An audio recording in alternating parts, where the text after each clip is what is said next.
Praise the lord. మన రక్షకుడును ప్రభువైన యేసుక్రీస్తు వారి పరిశుద్ధ నామంలో రివైవల్ సోల్స్ ఫర్ జీసస్ అనే గ్రూప్లో ఉన్న ప్రతి ఒక్కరికి కూడా నా హృదయపూర్వకమైన వందనాలు. అందరూ బాగున్నారా?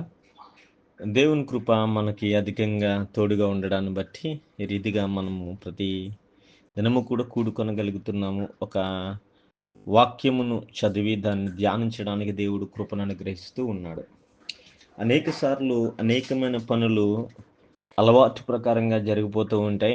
అనేకమైన పనులు తప్పగా చేయాల్సి వస్తుంది. కొన్ని మాత్రం ఆచారాల వల్ల మనము చేస్తూ ఉంటాం. అలవాటు అవడం వేరు, ఖచ్చితంగా చేయాల్సి రావడం వేరు, ఆచారంగా చేయడం వేరు. ఒకటి మన జీవితంలో భాగమైపోవడం, దాన్ని ప్రతిరోజు చేయడం అనేది ఒక అలవాటు అయితే, దాన్ని ఎవరో మన మీద ఫోర్స్ఫుల్గా మనల్ని ఖచ్చితంగా చేయాలి అని బలవంత పెట్టినప్పుడు చేయడము ఒకటి అయితే, అది ఎవరో ఒకానొక సమయంలో చేశారు గనక మనమును అలాగే చేయాలి, మనం అలా చేయకపోతే ఏదో జరుగుతుంది అనేలాగా అవసరం ఉన్నా లేకపోయినా, మనసున్నా లేకపోయినా, ఎలా ఉన్నా లేకపోయినా కానీ అవి చేయడాన్ని ఆచారం అంటారు. అనేక సార్లు క్రైస్తవ్యము ఈనాటి దినాల్లో ఆచారం వైపు పరుగులు పెడుచున్నట్లుగా అనిపిస్తూ ఉంది. ఆత్మీయత కంటే ఆచారానికి ఎక్కువ విలువ ఇవ్వడం మనం చూస్తూ ఉంటాం. ఆచారాల ముసుగులో ఆత్మీయ అంధకారమును మనం చూస్తూ ఉన్నాం.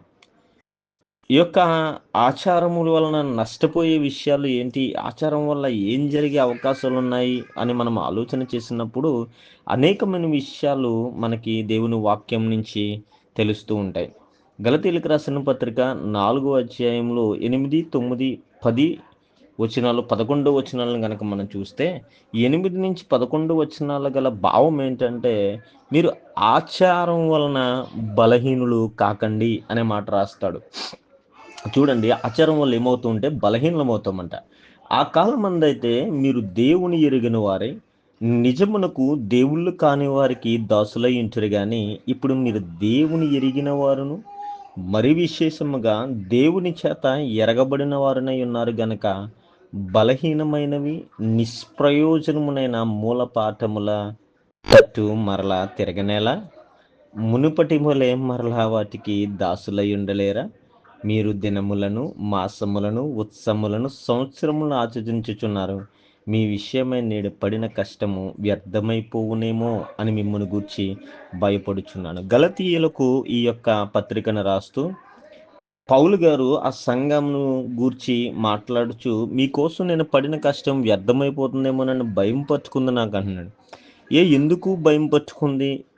ఎందుకు వారిని చూస్తే ఈయనకి భయం పుడుతూ ఉంది? ఏం చేస్తున్నారు వాళ్ళంటే, పాత కాలపు ఆచారాల వైపు వారు వెళుతూ ఉన్నట్లుగా మనం చూస్తాం. ఆయన చెప్తున్నాడు, నిష్ప్రయోజనమునైన మూలపాఠముల తట్టు వాళ్ళు తిరుగుచూ ఉన్నట్లుగా చూస్తాం. వారు దినములను, మాసములను, ఉత్సవములను, సంవత్సరములను ఆచరించుచున్నారు. ఇదంతా బాగానే ఉంది, కానీ వారిని ఎరిగిన దేవునికి దూరం అవుతున్నారనే సత్యం ఇక్కడ చెప్తూ ఉన్నాడు.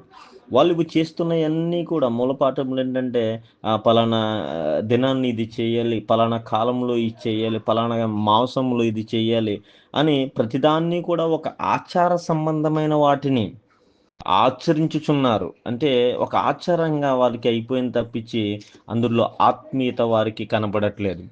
ఈనాటి క్రైస్తవ్యం కూడా అనేక సార్లు ఇదే రీతిగా అయిపోయింది. మన వాళ్ళంతా కూడా దినముల మీద పడ్డారు, ఈ రోజుల్లో మాసముల మీద పడ్డారు. అమావాస్యలు అంటున్నారు, అదంటున్నారు, ఇదంటున్నారు. చాలా దారుణమైన స్థితిగతుల్లోకి మన వాళ్ళు వెళ్ళిపోతూ ఉన్నారు. అవన్నీ ఏం చేస్తూ ఉన్నాయంటే, ఆచారముల వల్ల భక్తి బలహీనపడుతూ ఉంటుంది. రోమిలికి రాసిన పత్రిక 14వ అధ్యాయంలో 5వ వచనం ఉంటుంది.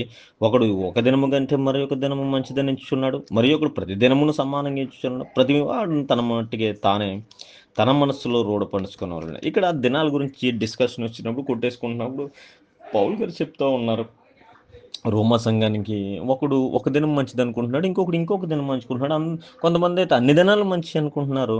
వాడికున్న ఫ్లెక్సిబిలిటీని బట్టి వాడిని మంచిదనుకోని ఉండే దాంట్లో మీరు పడొద్దు అనే మాటను చెప్తున్నాడు. ఇక తినే విషయాన్ని, తాగే విషయాన్ని కూడా తర్వాత వచనాల్లో మాట్లాడుతూ ఉంటాడు.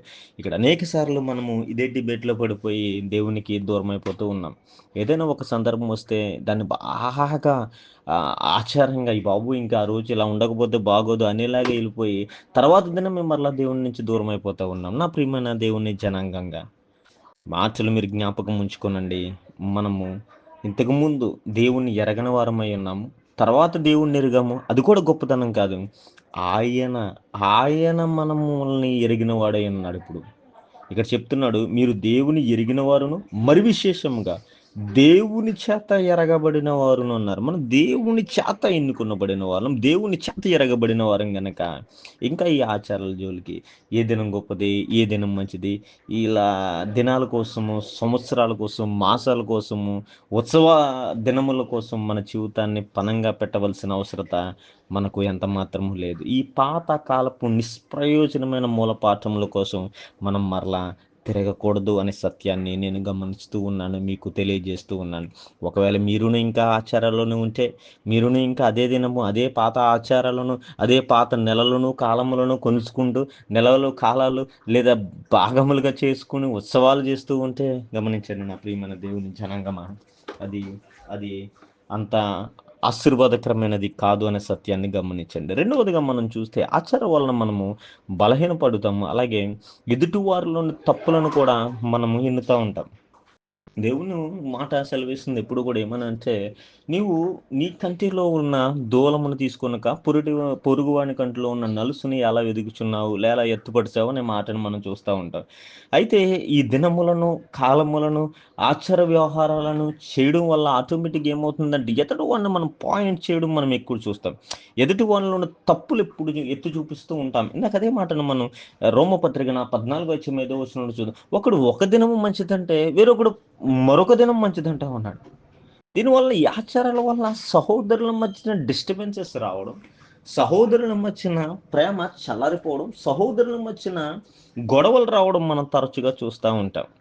ఆచారాలు ఏది చేసినా దేవుని దగ్గరికి చేర్చాల్సింది పోయి, ఇవే ఆచారాలు మనల్ని దేవునికి దూరంగా చేస్తా ఉన్నాయేమో నా ప్రియమైన దేవుని ప్రజలారా, ఒకసారి గమనించండి. కొలస్సీలకు రాసిన పత్రిక 2 అధ్యాయం 16 వచనంలో ఈ మాట ఉంటది చదువుకుంటే, కాబట్టి అన్నపాన విషయములను, పండుగ, అమావాస్య, విశ్రాంతి దినం అను వాటి విషయములను మీకు తీర్పు తీర్చనివ్వనికి అవకాశం ఇక్కడి.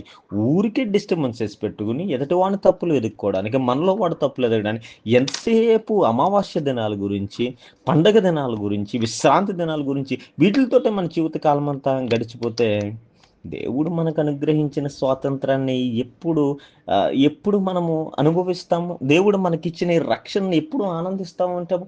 ఎప్పుడు కూడా శాంతి లేకుండా తగాదాలతోటి, ఎప్పుడు శాంతి లేకుండా ఎదుటి వాళ్ళతో డిస్టర్బెన్స్‌లతోటి ఈ రోజుల్లో చూస్తున్నాం. అనేకమైన డినామినేషన్స్ రావడం వల్ల మన క్రిస్టియానిటీలోనే చాలా చాలా చాలా గొడవలొస్తూ ఉన్నాయి. ఒక డినామినేషన్ అంటే ఒక డినామినేషన్‌కి పడదు.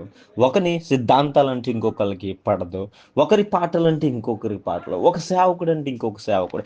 కారణం ఏంటి అంటే ఇవే ఆచారాలు. ఆచారకరమైన భక్తిని మనం చేయడాన్ని బట్టి. అన్నిట్లికంటే ముఖ్యంగా ఈ ఆచారాలు చేయడం వల్ల మనం బలహీనపడడమే కాదు, ఈ ఆచార వ్యవహారాలు చేయడం వల్ల ఎదుటివాడిని వాళ్ళ తప్పులను వెతుకుతూ, మన తప్పులు వారు ఎదుర్కొని గొడవలు పడడానికి కారణమవ్వడమే మాత్రమే కాదు, ఈ యొక్క ఆచారాలు మనల్ని ఏం చేస్తాయంటే బానిసలుగా చేస్తాయి. ఇక్కడ అదే రాస్తా ఉన్నాడు.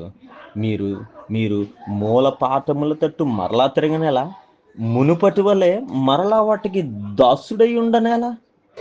ఎంత మాట అంటున్నాడు. మరలా ఎందుకు దాసులైపోతూ ఉంటారు? మరలా ఎందుకు దాసులైపోతా ఉంటారు? మీరు ఎవరు అనుకుంటా ఉన్నారు? మీరు వాగ్దానము వలన పుట్టిన ఇస్సాకు లాంటి సంతానం మీరు. ఈ అధ్యాయము కొనసాగుతూ ఉంటే, ధర్మశాస్త్రమునకు లోబడి ఉండగోరులారా, మీకు ధర్మశాస్త్రము వినబడుట లేదా? మీరు ధర్మశాస్త్రం వినట్లేదా నాతో చెప్పండి. అబ్రహాం అనబడిన ఆయనకి ఇద్దరు కుమారులు ఉన్నారు. ఒకడు దాసి వలన పుట్టాడు శరీర ప్రకంగా, మరొకడు వాగ్దానమును బట్టి పుట్టాడు సారాకి. అయితే శరీరం వల్ల పుట్టినవాడు కుమారుడైనప్పటికీ కూడా అతను అతను అతను ఈ ఈ లోకంలో రాజ్యమును స్వతంత్రించుకోలేకపోయాడు. అయితే అయితే అది ఎటువంటిదంటే ఈ లోక యెరూషలేము లాంటిది. ఈ యెరూషలేము శత్రువుల చేతికి అప్పగించబడింది. అయితే అయితే వాగ్దాన సంబంధమైన కుమారుడు ఉన్నాడు కదా! అది ఎటువంటిదైతే నిబంధన నిబంధన నిబంధనకు గుర్తుగా ఉంది. పైనున్న యెరూషలేము స్వతంత్రంగా ఉన్నది. అది మనకు తల్లి. ఇందుకు కనని గుడ్రాలా సంతోషించుము. ప్రసవ వేదన పడిన దానా బిగ్గరగా కేకలు వేయము. ఎలయనగా పెనిమిటి గల దాని పిల్లల కంటే పెనిమిటి లేని దాని పిల్లలు ఎక్కువ మంది వ్రాయబడినది. సహోదరులారా, మనము ఇస్సాకు వలె వాగ్దానమును బట్టి పుట్టిన కుమారులై ఉన్నాము. అప్పుడు శరీరము నుంచి పుట్టినవాడు ఆత్మను బట్టి పుట్టిన వాడిని ఎలాగ హింస పెట్టినో ఇప్పుడును అలాగే జరుగుతున్నది. కనుక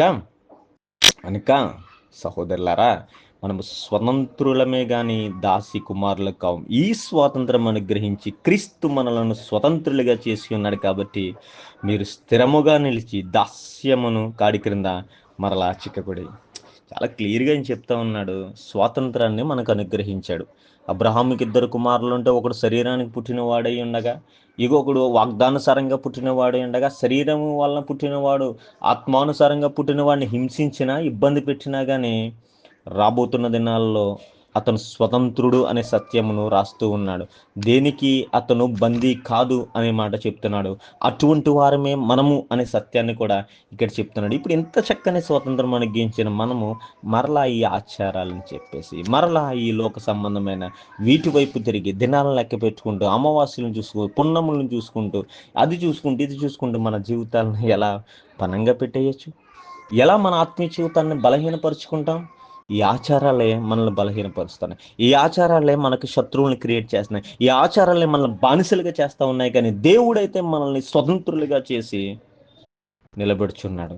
మీరు మరలా దాస్యం అనే కాడి క్రింద చిక్కకండి. ఒకవేళ ఈ వాక్యం వింటున్న మీరు కూడా ఒకవేళ ఈ ఆచారాలకి, ఒకవేళ ఈ పండగలకి, ఈ ఉత్సవ దినాలకి, అమావాస్య దినాలకి అలవాటు పడిపోతే జ్ఞాపకం ఉంచుకోనండి, ఇవేమీ కూడా మిమ్మల్ని రక్షించలేవు. ఇవన్నీ కూడా మిమ్మల్ని మరలా దాసులుగా చేస్తూ ఉన్నాయి. మిమ్మల్ని విడిపించి స్వతంత్రంగా చేసేసాడు దేవుడు. ఈ స్వాతంత్రం అనుగ్రహించిన క్రీస్తుని మీరు అంగీకరించి, ఈ స్వాతంత్రం అనుగ్రహించిన క్రీస్తుతో కలిసి మీరు జీవించి గొప్ప జీవితం జీవించాలని మనస్ఫూర్తిగా కోరుకుంటూ ఈయన మాటలు ముగిస్తున్నాడు. దేవుడు మిమ్మల్ని దీవించును గాక. ఆమేన్. ప్రార్థన చేద్దాం. ప్రేమ నమ్మకం కలిగిన మా దేవ, మీకు వందనాలు, స్తోత్రాలు.